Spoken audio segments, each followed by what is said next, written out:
নমস্কার, সঞ্চারি মাঞ্চিজিতে সবাইকে স্বাগত। আজকে খাঁটি বাঙালিয়ানা ভাবে চিংড়ি মাছের অসাধারণ একটা রেসিপি শেয়ার করব। মাত্র 10 মিনিটেই রান্নাটা ঘরোয়া কয়েকটা সামান্য উপকরণেই যেমন হয়ে যায়, আর রান্নাটা খেতে কিন্তু দুর্দান্ত লাগে গরম ভাতের পাতে। বানানো খুবই সহজ, চটপট হয়েও যায়। আমার আজকের রেসিপিটা যদি ভালো লাগে তাহলে ছোট্ট করে একটা লাইক আর কমেন্ট বক্সে কমেন্টের অনুরোধ রইল। যারা এখনো চ্যানেলটিকে সাবস্ক্রাইব করেননি প্লিজ সাবস্ক্রাইব করে বেল আইকনটি প্রেস করে দেবেন। আজকে রান্না করছি কালো জিরের নারকেলি চিংড়ি। কিভাবে রান্না করছি চলুন দেখতে থাকুন। কালো জিরের নারকেলি চিংড়ি বানানোর জন্য আজকে আমি নিয়েছি 500 গ্রাম মতো চিংড়ি মাছ, আর এই চিংড়ি মাছগুলোকে খুব ভালো করে বেছে ধুয়ে রেখেছি। আমি এই সাইজের চিংড়ি মাছ দিয়ে আজকে রান্নাটা করব। চাইলে আপনারা এর থেকে ছোট বা বড় বা চাপড়া চিংড়ি দিয়েও কিন্তু এই রান্নাটা করতে পারেন। এখন এতে 1 চামচ মতো নুন দিয়ে দিচ্ছি। এরপর দিয়ে দিচ্ছি 1 চামচ আদা আর কাঁচা লঙ্কা বাটা। আদা ছোট এক টুকরো নিয়েছি, আর তার সাথে 4-5টার মতো কাঁচা লঙ্কা নিয়ে একসঙ্গে মিক্সিতে বেটে নিয়েছি। অর্ধেকটা পাতিলেবু নিয়ে সেই পাতিলেবুর রসটা এর মধ্যে দিয়ে দিলাম।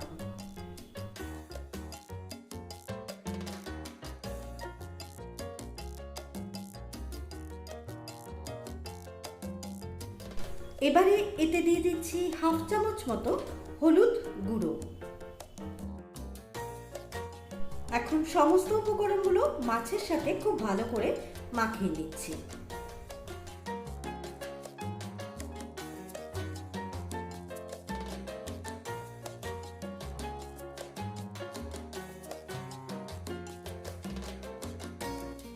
চিংড়ি মাছের সাথে উপকরণগুলো ভালো করে মাখিয়ে নিয়ে এই অবস্থাতেই 10 মিনিটের জন্য ম্যারিনেট হতে রেখে দিলাম। ফিরে আসছি 10 মিনিট পর। গ্যাসের উপর একটা ফ্রাইং প্যান বসিয়ে তাতে 4 থেকে 5 টেবিল চামচ মতো সর্ষের তেল আমি গরম করে নিচ্ছি। রান্নাটা কিন্তু সর্ষের তেলেই খুবই ভালো লাগবে। ফোড়নের জন্য দিয়ে দিচ্ছি 1/2 চামচ মতো কালো জিরে, আর এর সাথেই ফোড়নে দিয়ে দিচ্ছি 5 থেকে 6টার মতো চেরা কাঁচা লঙ্কা। ফোড়নের জন্য কালো জিরে আর কাঁচা লঙ্কাটা একসাথে ভেজে নিলে তেলের মধ্যেই এই দুটোরই ফ্লেভার সুন্দরভাবে চলে আসবে। ফোড়নের একটা সুন্দর গন্ধ বেরিয়ে যাওয়া মাত্রই দিয়ে দিলাম ম্যারিনেট করে রাখা চিংড়ি মাছগুলো। এবারে গ্যাসের ফ্লেমটাকে আমি কমিয়ে দিয়ে 2 থেকে 3 মিনিটের জন্য চিংড়ি মাছগুলোকে তেলের মধ্যে একটু সাঁতলে নেব। খুব বেশি সময় নিয়ে চিংড়ি মাছ ভাজার কোনো দরকার নেই। এটা আমরা হয়তো অনেকেই জানি, চিংড়ি মাছ বেশি ভাজলে পরে শক্তভাবে হয়ে যায়। তাই সামান্য দুদিক থেকেই একটু নেড়েচেড়ে উল্টে পাল্টে নিয়ে চিংড়ি মাছগুলোকে সাঁতলে নিলাম এভাবেই।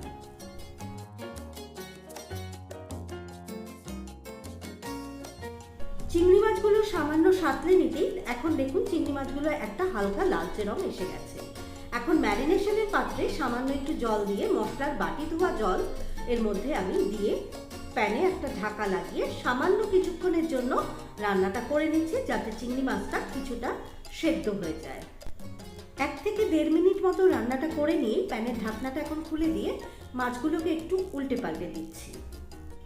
চিংড়ি মাছ যেমন বেশি ভাজাও যায় না, আবার অনেকক্ষণ সময় নিয়ে সেদ্ধ করাও যায় না, কিন্তু চিংড়ি মাছগুলো কিছুক্ষণ রান্না করে নেবার পর প্রায় সেদ্ধ হয়ে গেছে। এবারে দিয়ে দিচ্ছি 1 টেবিল চামচ মতো সাদা সর্ষে বাটা। আমি সাদা সর্ষে বাটাটা ইউজ করছি, চাইলে আপনারা কালো সর্ষে বাটাও ব্যবহার করতে পারেন। তবে যে সর্ষে বাটাই ইউজ করুন, ডিরেক্ট কিন্তু তেলে দিয়ে রান্না করবেন না। সামান্য একটু জল ব্যবহার করে একটু পরের দিকে সর্ষে বাটাটা ইউজ করলে তিতকুটে ভাবটা আর লাগে না। হাফমালা নারকেল আমি মিক্সিতে ভালো করে পেস্ট করে নিয়েছি। সেই নারকেল বাটাটা এর মধ্যে 4 টেবিল চামচ মতো মিশিয়ে দিলাম। নেড়েচেড়ে একটু চিংড়ি মাছের সাথে মিশিয়ে দিচ্ছি। কালো জিরে নারকেলি চিংড়ির রেসিপিটা শেষ পর্যায়ে পর্যন্ত দেখতে গিয়ে অনেকের কাছেই মনে হতে পারে এটাও অনেকটা চিংড়ি মাছের মালাইকারির মতোই লাগবে খেতে। একদমই সেই ভুলটা করবেন না। এই রান্নাটা আর চিংড়ি মাছের মালাইকারি দুটোই কিন্তু ভিন্ন প্রকৃতির, ভিন্ন স্বাদের রান্না। চিংড়ি মাছে মশলা মাখানোর সময় নুনটা ব্যবহার করেছিলাম, কিন্তু গ্রেভি তৈরির সময় নুন দেইনি, তাই খুব সামান্য একটু নুন আমি এর মধ্যে অ্যাড করে দিলাম। আপনারা আপনাদের টেস্ট অনুযায়ী নুনের পরিমাণটা কিন্তু বুঝে এর মধ্যে অ্যাড করবেন।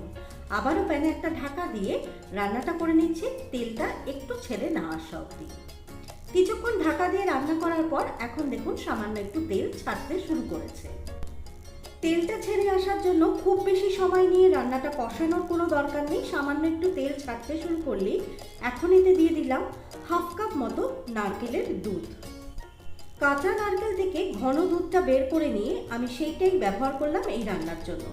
চাইলে কিন্তু আপনারা রেডিমেড যে নারকেলের দুধ কিনতে পাওয়া যায় পাউডার হিসাবে, সেটাও আপনারা একটু ঘন করে গুলে নিয়ে এই রান্নার জন্য ব্যবহার করতে পারেন।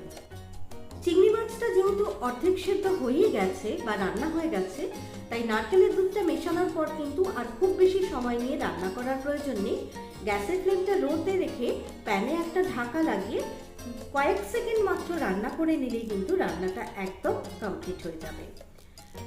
1-2 সেকেন্ড মতো রান্নাটা করে নেবার পর রান্নাটা কিন্তু এখন একদম কমপ্লিট। এবার সবশেষে আমি উপরে ছড়িয়ে দিলাম একটু কাঁচা সর্ষের তেল, 1 চামচ মতো।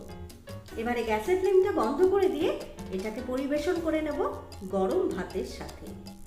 কালো জিরে নারকেলি চিংড়ির রেসিপিটা আপনাদের ভালো লাগলে আপনারাও বাড়িতে ট্রাই করুন, আর আমাকে কিন্তু ছোট্ট করে একটা লাইক আর কমেন্ট করে জানান রেসিপিটা আপনাদের কেমন লাগলো।